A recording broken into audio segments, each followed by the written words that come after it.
Hi, this is Nog from San Jose Food Blog, and I'm here today with David Kinch, chef of Manresa in Los Gatos. Chef David is a James Beard Award winner for Best Chef in America for the Pacific region. His restaurant has also won 2 Michelin Stars for the last 8 years. Welcome, David, to the show. Thank you for having me. For those of us who don't know, can you tell us a little bit about Manresa and its mission and why it's a Michelin Star restaurant? Yeah, sure.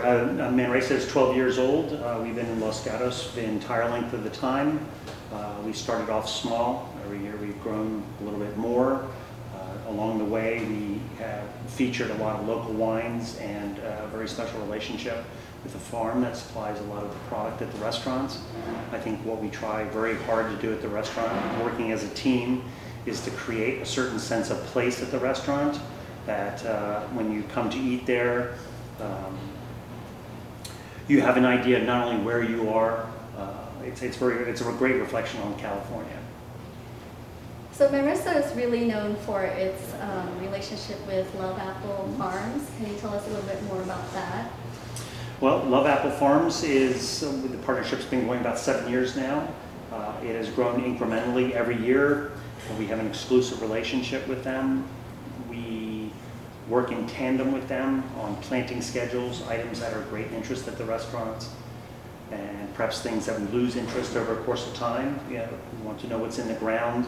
Things come out of the ground 3 to 6 months later, so it's one large giant planning process.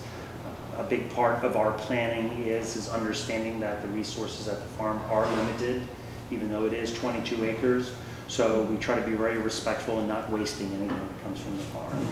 The restaurant also makes a contribution in that we compost everything that we do not use, or the scraps or the trimmings, and we make sure that it goes back to the farm to create a closed circle between the restaurant and the farm. So a term I've seen used a lot lately, especially in California, is sustainability and farm to table. Can you give me your thoughts on what you think those definitions truly are, and why the average diner should care? Well, farm to table, to me, it's more than anything else, it is a label, it is a trend. Any restaurant worthy of ambition, or any restaurant that cares about the product that they put on the plate, they're farm to table restaurants. We work with products that at some point in time came from a farm, whether we get them directly or through a middleman. So it is a label, I think, but what farm to table conveys is that there's a more heightened awareness with the dining public and your average consumer. I think farm to tables contributed greatly to the explosion of farmers markets all around the United States, not just in California, but all over, and just an increased awareness about nutritional benefits, who you're supporting with your dollar, and it's all very important. It's all part of the big giant circle. Manresa, we've never called ourselves a farm to table restaurant. Our decision to work with the farm has always been qualitative. It's always just another step of control about things that we can control at the restaurant.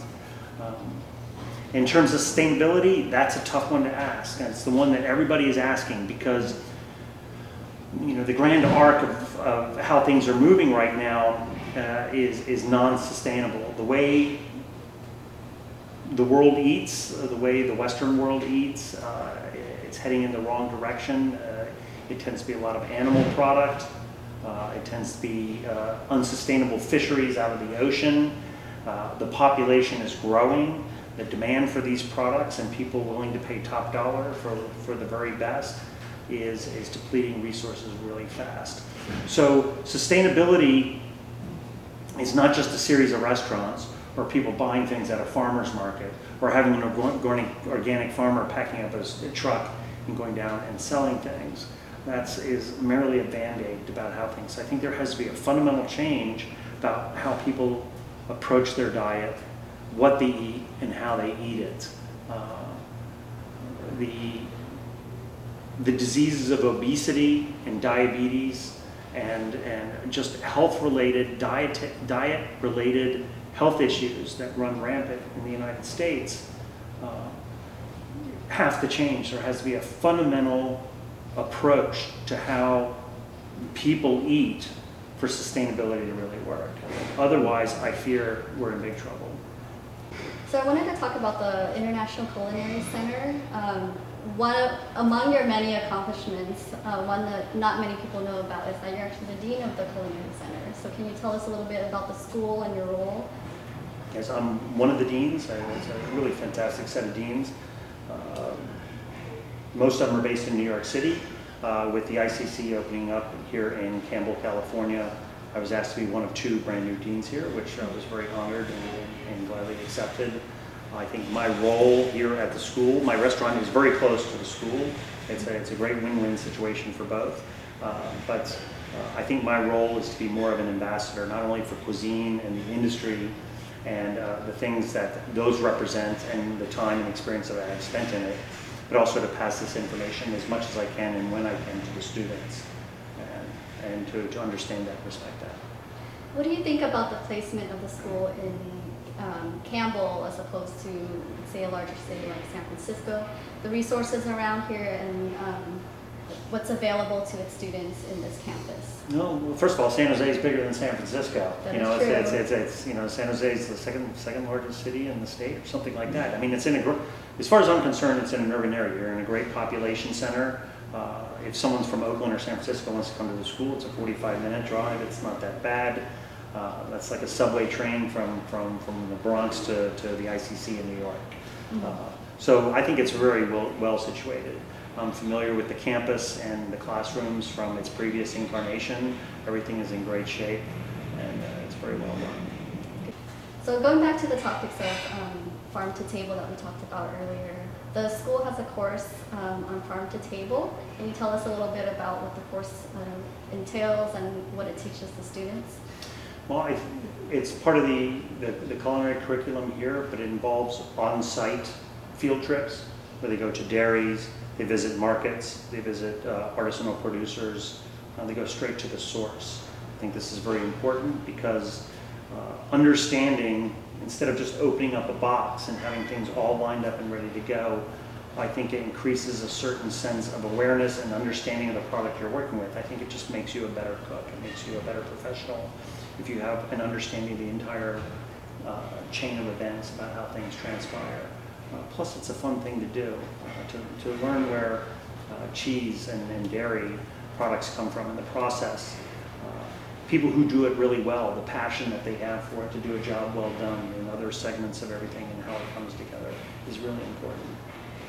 For any aspiring students hoping to join the school and become a chef, do you have any words of wisdom or anything you think they should come to the course with? Well, an open mind. You have not to be afraid to work hard. I have never been afraid to ask stupid questions. Also, I think it's very important to be engaged in your education.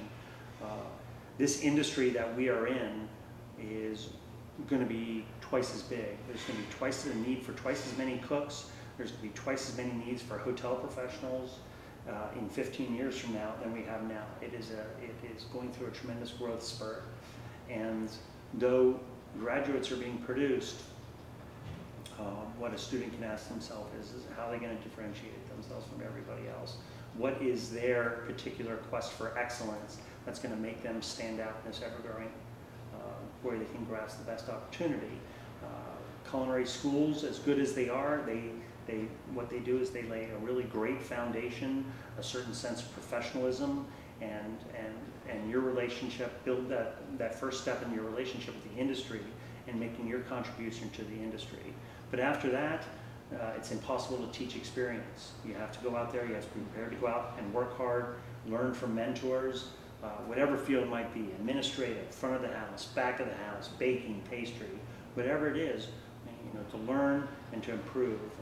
It's a product of working hard. That's a tremendous part of the legacy of the industry that we've chosen. Is there anything that you have learned in your days as a young chef that you'd like to pass on to any of the graduating class? Anything you think they should enter the workforce with? Don't be afraid to make mistakes, you know, but then learn from them. Very important. Very good advice. Yes. And the last thing is, if anyone wants to get in touch with you or follow you on social media, Can you let us know what your social media handles are that we can Sure. follow? We have at Manresa CA for California. I, of course, am at David Kinch. Also, there's an at David Kinch Instagram account. And, of course, there is an email address on the restaurant website. I'm following the at David Kinch Instagram. Yeah. I think I'll tag you later today. Thank you. So that's it for today. Thank you to Chef David for speaking with us. I will be posting this video live, and you can also get a transcript on the blog. Thank you. Thank you. Thank you. Thank you.